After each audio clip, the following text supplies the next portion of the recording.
Organic chemistry की लगातार जो क्लास चल रही है मेटलर्जी, वह मेटलर्जी का जो लास्ट टॉपिक है या लास्ट स्टेप है वो आज तुम लोग को बताने जा रहे हैं।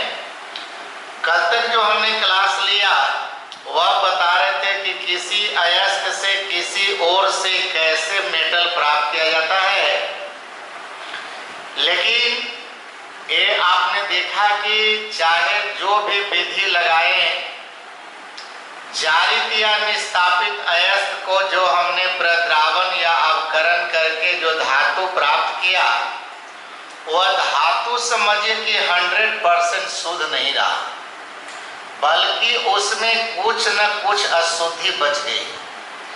अब बहुत सारे ऐसे धातु होते हैं जिनका उपयोग एकदम शुद्ध रूप में करना पड़ता है, तो बिल्कुल शुद्ध रूप में करना पड़ता है, तो इसका मतलब कि अशुद्ध धातु को आपको शुद्ध धातु करना होगा। जैसे कि एग्जाम्पल के रूप में लेके चला जाए कॉपर। अब तांबा में बताओ थोड़ा सा भी अगर अशुद्धि रह जाती है तो सोचिए कि वह बिजली की तार में एक अच्छा खासा रेजिस्टेंस उत्पन्न कर सकता है और जिसके वजह से उपकरण आपका कई नष्ट हो सकते हैं। जैसे कि आपने बताया कि बिजली का कॉइल जो तैयार करता है, उस कॉइल में तांबे के तार का ही इस्तेमाल करते हो, तो उस कॉइल में जो तांबा की तार का इस्तेमाल करते हो और वह शुद्ध रूप में अगर इस्तेमाल न किया जाए तो समझिए कि बड़ा एक स्थिति भयावह हो सकता है, कभी भी आपका वो कॉइल जल सकता है। तो ऐसी परिस्थिति में देखिए किसी धातु को उपयोग में लाने के पहले उसको शुद्ध करना भी अति आवश्यक हो जाता है। तो प्रद्रावण या अवकरण के द्वारा जो धातु हमने प्राप्त किया, उन धातुओं को हम शुद्ध कैसे करेंगे या उसको शुद्ध करने की कौन सा मेथड लगाएंगे, इस सारी बातों से आज हम तुम्हें अवगत कराने जा रहे हैं। तो चलिए ये सारे ऑब्जेक्टिव क्वेश्चन थोड़ा सा याद करने की चीजें भी है, कुछ विधि भी याद करना होगा और उस विधि में कैसे हम धातु को शुद्ध करते हैं इसको भी आपको दिमाग में रखना होगा।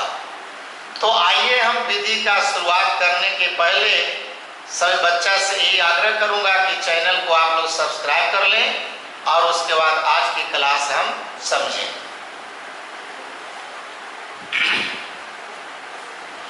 देखिए सभी बच्चे, आप लोग को शुरू से हम बता रहे हैं कि मेटलर्जी का कोई भी स्टेप में हमने आगे बढ़ा, चाहे वो कंसंट्रेशन का काम किया, रोस्टिंग का काम किया, कैल्सिनेशन का काम किया, रिडक्शन का काम किया, हर वक्त यही बताते हम चले आ रहे हैं कि एक विधि से नहीं बल्कि कई विधियों से होती है। चूंकि अयस्क की प्रकृति भी भिन्न भिन्न होते हैं, धातुओं की प्रकृति भी भिन्न भिन्न होता है, इसका मतलब कि मेटलर्जी में जो हम प्रोसेस अपनाएंगे वह सभी धातुओं के लिए एक समान नहीं अपनाएंगे। अब यहाँ पर प्योरिफिकेशन और रिफाइनिंग की बात उठती है, तो बताओ कि आपका धातु जितना भी तुम लोग के 92 से 93 को धातु बताए, वह सभी धातुओं का भौतिक गुण, फिजिकल प्रॉपर्टीज वह एक समान नहीं होती है।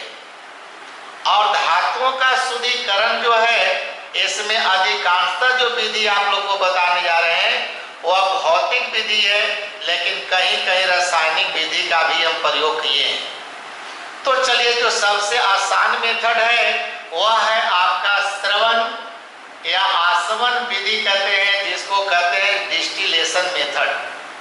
और डिस्टिलेशन मेथड के द्वारा वैसे धातु को हम शुद्ध करते हैं जो धातु वोटाइल होता है, वाष्पशील होता है।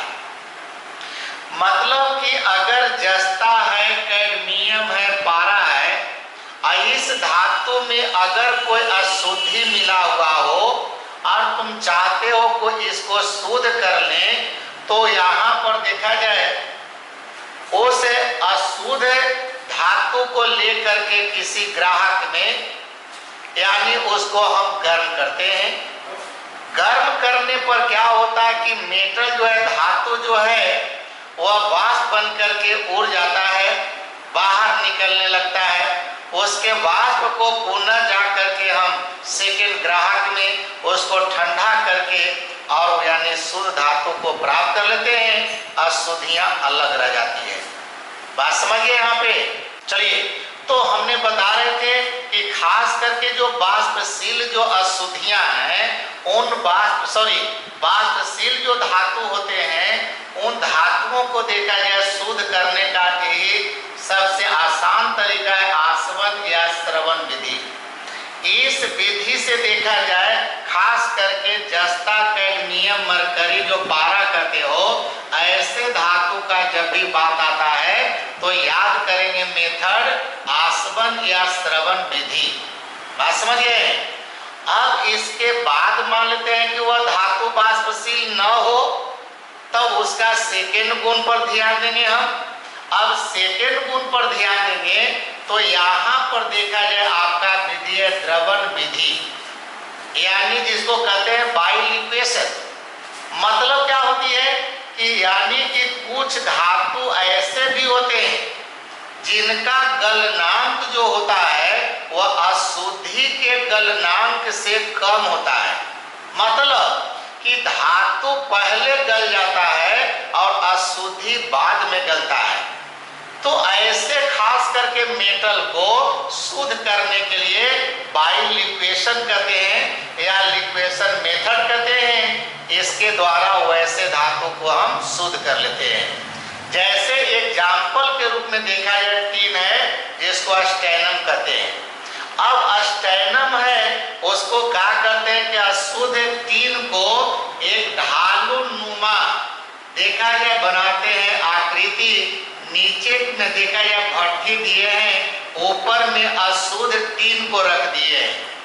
यहाँ पर नीचे से जब हम गर्म हीट करने लगते हैं तो जैसे कि गर्मी के दिन में कोलतार या अलकतरा को देखा होगा कि वह गर्मी से हीट कर होने पर धीरे धीरे पिघल करके बहने लगता है। उसी तरह से देखा जाए यहाँ अशुद्ध टीन को लेकर के और नीचे से अगर गर्म करते हैं तो यहाँ टीन का गलनांक आपका कम रहे। अब टीन का गलनांक कम है और अशुद्धि का गलनांक ज्यादा है, तो एक टीन बताओ धीरे धीरे धीरे धीरे गल करके और देखिए इस तरह से आपका इस बर्तन में जमा होने लगता है। तो बताओ कि इस बर्तन में बताओ कि आपका टीन आपका यहाँ पर चलाता है और अशुद्धियां देखिए ऊपर ढाल पर ही रह जाता है। अशुद्धियों को काट करके अलग करते चले जाते हैं, फिर इसको यहाँ पर लाते हैं, फिर गर्म करते हैं। इस तरह से 2 बार 4 बार जब करते हैं तो शुद्ध टीन जो है यहाँ पर प्राप्त जाता है और अशुद्धियां अलग हो जाता है। तो इस तरह से देखा जाए ये होती है द्रवण विधि, जिसको कहते हैं बाइलिक्वेशन। तो अशुद्धियों की अपेक्षा कम गलनांक वाला धातु अगर है तो इस धातु का शोधन जो है वह करते हैं बाइलिक्वेशन या द्रवण विधि के द्वारा करते हैं। बात समझ रहे हो? देखिए पहले ही बताएं कि किसी धातु का शुद्धिकरण करने के पहले ये देखना चाहिए तुम्हें कि उसका भौतिक गुण क्या है, धातु का भौतिक गुण क्या है और उसमें जो अशुद्धियां हैं उनकी भौतिक गुण क्या है। क्या उसका गलनांक एक समान है कि गलनांक अलग अलग है, क्या कोई वाष्पशील है, क्या अवाष्पशील है। ये सारी बातों को ध्यान में रखते हुए ये सब विधि का हम प्रयोग करते हैं। तो ये जो हमने विधि बताए थे भौतिक गुण के आधार पर बता रहे हैं, कभी कभी देखिए रासायनिक गुण के भी सहारा लेना पड़ेगा। जैसे कि देखिए तो यहाँ पर याद करेंगे ऑब्जेक्टिव में कि जब टीन धातु टीन मेटल का नाम आएगा तो यहाँ पर बाइलिक्वेशन याद करेंगे। यहाँ जस्ता कैडमियम मरकरी आएगा, यहाँ पर डिस्टिलेशन याद करेंगे और दोनों ठीक देख रहे हैं आप लोग, एक वाष्पशील धातु के लिए है तो एक जो है आपका कम गलनांक धातु के लिए। ये दो प्रकार का मेथड लाया। तीसरा जो मेथड होता है ऑक्सीडेशन प्रोसेस होता है। कौन प्रोसेस? ऑक्सीडेशन यानी ऑक्सीकरण विधि। तो ऑक्सीकरण विधि का उपयोग हम कब करेंगे? तो ऑक्सीकरण विधि के बारे में समझिएगा सभी लड़के। ऑक्सीकरण विधि का उपयोग हम तब करते हैं, कब करते हैं? तब करते हैं जब धातु की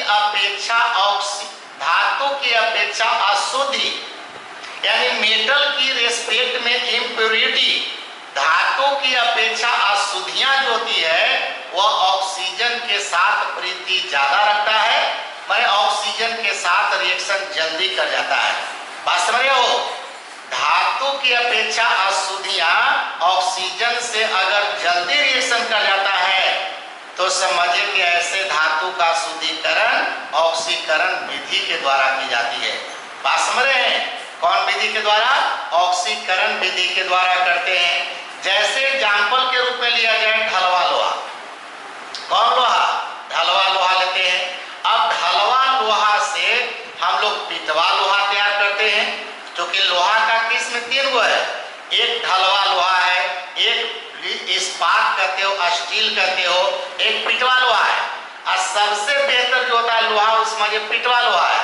अब कोई कहे कि ढलवा लोहा से पिटवा लोहा हम कैसे बनाएंगे, तो ढलवा लोहा से पिटवा लोहा कैसे बनाएंगे, इसके लिए हम क्या करते हैं कि सबसे पहले ढलवा लोहा को किसी कंटेनर में लेकर के, या ग्रेफाइट का बना हुआ क्रूसिबल होता है, उस ग्रेफाइट की घड़िया में, मतलब यानी कि यहाँ पे ढलवा लोहा को ले लीजिए और ढलवा लोहा को ले करके उसको पहले गलाइए। गलाने के बाद वहां पर हवा या ऑक्सीजन प्रवाहित कीजिए। ढलवा लोहा में जो अशुद्धियां होती है वह ज्यादातर कार्बन होता है। अब सोचो कि लोहा की अपेक्षा कार्बन जो है ऑक्सीजन से प्रीति ज्यादा रखता है, तो जैसे ढलवा लोहा में बाहर से ऑक्सीजन अगर देते हैं तो लोहा की अपेक्षा कार्बन वह जल्दी ऑक्सीजन से रिएक्शन कर जाता है और वह कार्बन डाइऑक्साइड बनकर के देखिए वहां से निकल जाता है। बाकी आपका ढलवा लोहा या तो इस्पात में बदल जाता है या फिर पिटवा लोहा हो जाता है। बात समझ रहे हो तुम लोग? यानी कि ढलवा लोहा जो बताए थे कि हेमेटाइट से, जब हेमेटाइट से हम लोग प्राप्त करते हैं लोहा तो वह अशुद्ध लोहा होता है, यानी इसको बुंदा कहता है, कच्चा लोहा तुम लोग कहते हो, जिसको एक बार मार देगा हथौड़ी से तो टूट जाता है। उस ढलवा लोहा से कह के पिटवा लोहा कैसे बनाओगे, तो उसको सीधा जवाब दीजिए कि ऑक्सीडेशन प्रोसेस है, ऑक्सीकरण विधि के द्वारा हम यानी पिटवा लोहा तैयार कर लेंगे। बात समझिए समझकर, जहां पे धातु की अपेक्षा अशुद्धियां ऑक्सीजन से जल्द रिएक्शन कर जाता है तो वहां पे ऑक्सीकरण विधि का हम प्रयोग करते हैं। तो याद देखिए यहाँ पे आगे रासायनिक गुण पर आ गए। इसके पहले जो 2 मेथड बताए वह देखिए भौतिक गुण के आधार पर था। ये जो ऑक्सीकरण विधि कहा ये देखिए रासायनिक गुण पर आ गया। नहीं, इसी प्रकार से देखा ये चौथा प्रक्षेत्र शोधन कहलाता है, जिसको जोन रिफाइनिंग कहते हैं। तो ये जोन रिफाइनिंग का प्रयोग कहाँ करते हैं समझिएगा।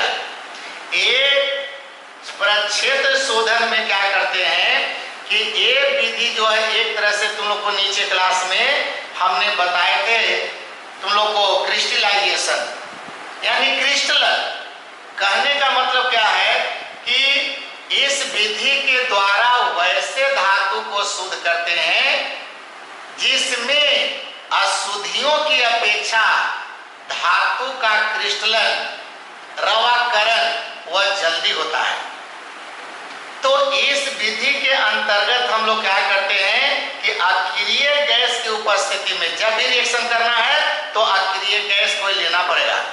कोई पूछे क्यों लेंगे तो कहेगा कि क्योंकि धातु को ऑक्सीकरण से बचाना होगा।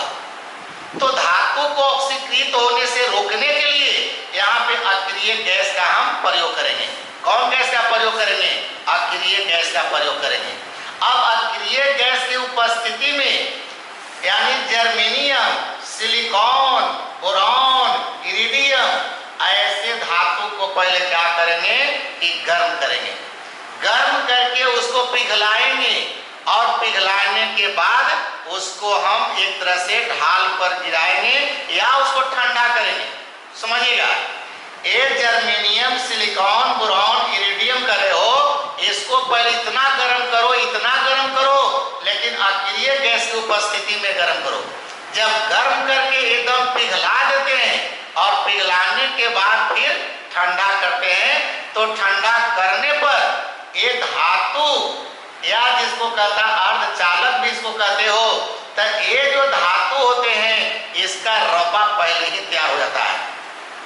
जैसे ही पिघली हुई अशुद्ध धातु को आप ठंडा करते हैं तो धातु यानी रवा के रूप में देखिए पहले तैयार हो जाता है, जबकि अशुद्धियां पिघली हुई अवस्था में रह जाती है। तब उन अशुद्धियों को हम लोग ढाल करके अलग कर लेते हैं और धातु का रवा जो ठोस रूप में हो गया उसको फिर अलग कर लेते हैं। बात समझो, जितना भी मेथड देखिए बता रहे हैं सब में कुछ न कुछ डिफरेंट है। मतलब जर्मेनियम, सिलिकॉन, बोरॉन और इरिडियम ऐसे धातुओं का जब भी करते हैं शुद्धिकरण तो एक क्रिस्टलन के सिद्धांत पर निर्भर करता है। मतलब अशुद्धियां यानी का क्रिस्टल बाद में बनता है और धातु का क्रिस्टल पहले बन जाता है। तो यहाँ धातु माने ठोस के रूप में बदल गया, अशुद्धियां द्रव के रूप में रह जाता है। अशुद्धियों को अलग कर लेते हैं और धातु को अलग कर लेते हैं।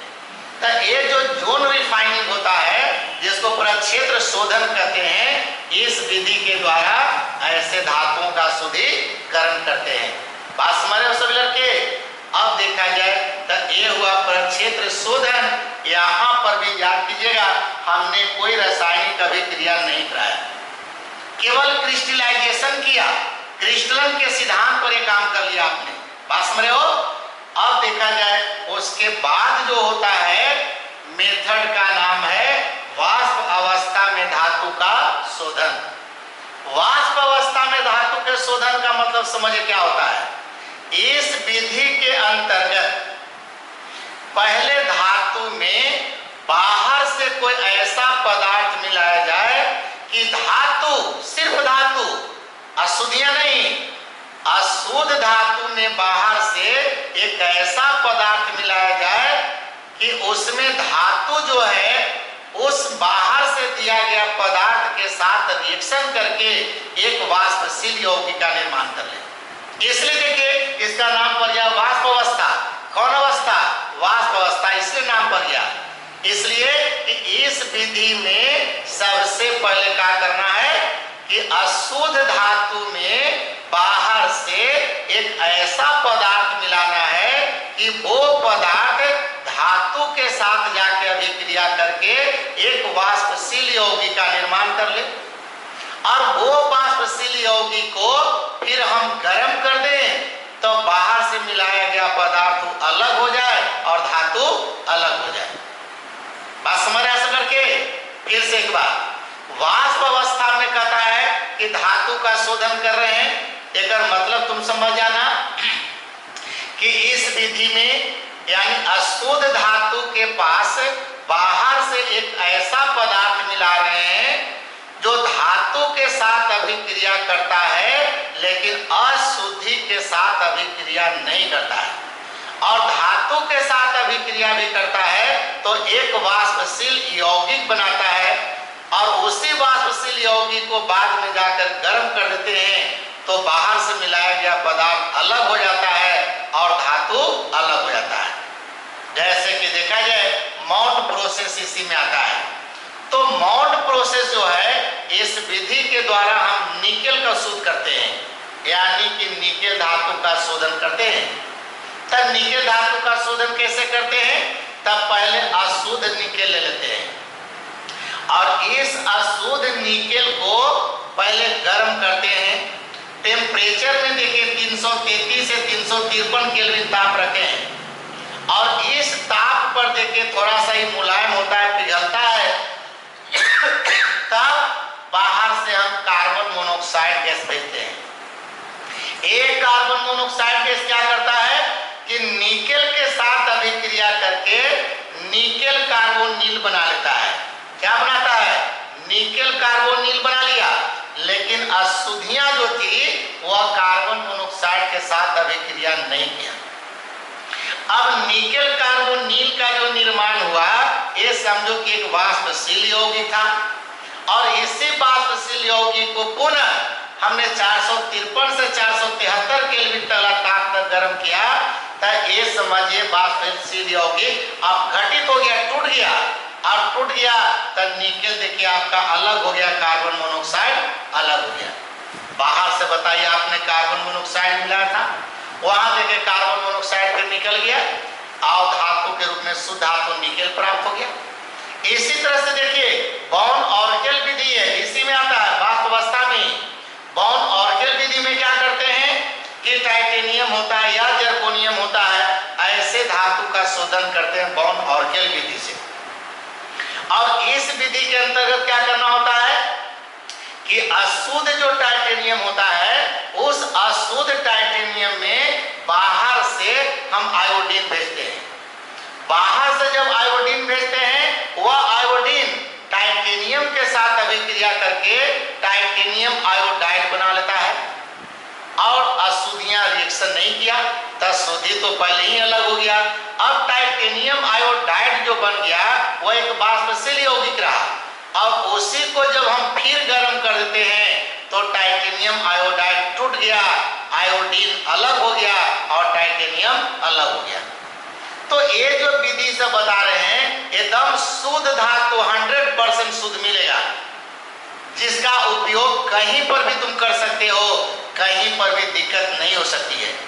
तो इसलिए तुम लोग को बता रहे थे कि हमने जो प्रद्रावण या अपकरण के पश्चात जो धातु प्राप्त किया वह धातु शुद्ध नहीं होती है, बल्कि उसमें कुछ न कुछ दोष रह जाता है, अशुद्धियां रह जाती है।